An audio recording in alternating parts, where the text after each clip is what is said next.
ನಮಸ್ಕಾರ ಸ್ನೇಹಿತರೆ, ನಾನಿವತ್ತು ಕೇವಲ ರವೆ ಮತ್ತು ಮೊಸರನ್ನ ಬಳಸಿ ಸ್ಪಾಂಜಿಯಾಗಿರೋ ಸ್ಮೂತ್ ಆಗಿರೋ ಬನ್ ದೋಸೆ ಮಾಡೋದು ತೋರಿಸ್ತಾ ಇದ್ದೀನಿ. ಬನ್ನಿ ಯಾವ ರೀತಿ ಮಾಡೋದು ಅಂತ. ತುಂಬಾ ಚೆನ್ನಾಗಿರುತ್ತೆ.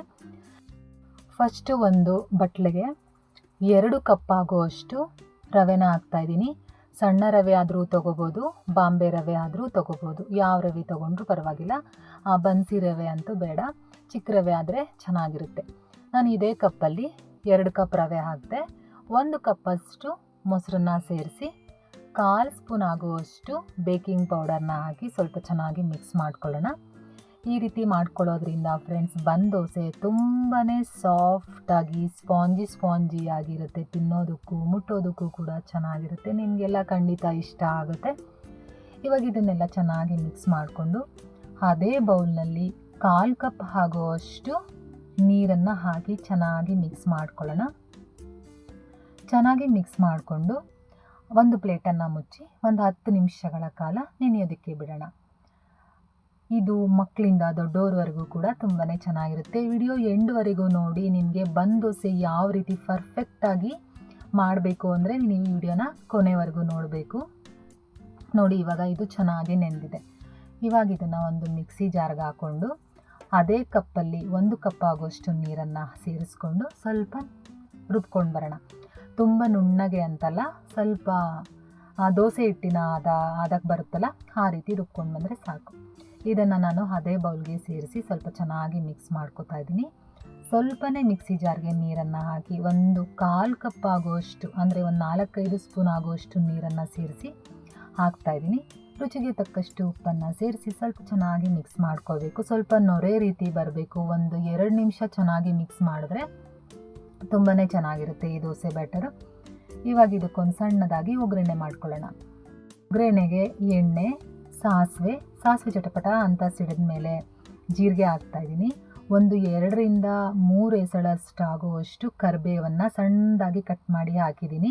ನೀವು ಬೇಕಾದರೆ ಈ ಟೈಮಲ್ಲಿ ಹಸಿಮೆಣಸಿನ್ಕಾಯಿನೂ ಕೂಡ ಹಾಕೋಬೋದು, ಖಾರ ಇಷ್ಟಪಡೋರು. ಇವಾಗ ಈ ಒಗ್ಗರಣೆನ ಈ ದೋಸೆ ಬ್ಯಾಟರ್ಗೆ ಸೇರಿಸ್ತಾ ಇದ್ದೀನಿ. ಈ ರೀತಿ ಮಾಡ್ಕೊಳ್ಳೋದ್ರಿಂದ ನೋಡೋದಕ್ಕೂ ತುಂಬ ಚೆನ್ನಾಗಿರುತ್ತೆ, ಕಲರ್ಫುಲ್ಲಾಗಿ. ಮಕ್ಳಿಗಂತೂ ತುಂಬಾ ಇಷ್ಟ ಆಗುತ್ತೆ, ದೊಡ್ಡವ್ರಿಗೂ ಕೂಡ ಇಷ್ಟ ಆಗುತ್ತೆ.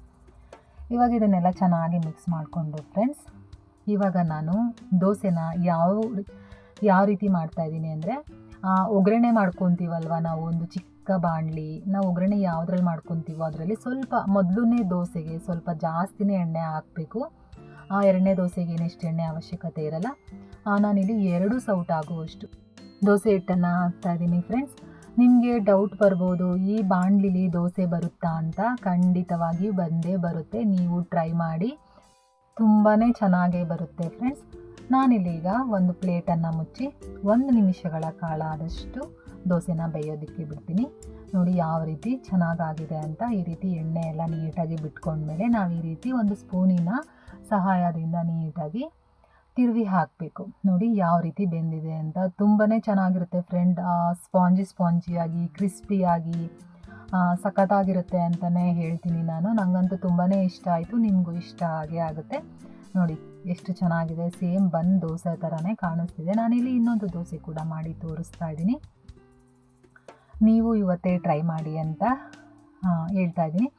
ಮಧ್ಯಾಹ್ನ ಲಂಚ್ಗೂ ಕೂಡ ತಿನ್ಬೋದು, ನೈಟ್ ಡಿನ್ನರ್ಗೂ ಕೂಡ ತಿನ್ಬೋದು, ಬ್ರೇಕ್ಫಾಸ್ಟಿಗೂ ಕೂಡ ತಿನ್ಬೋದು.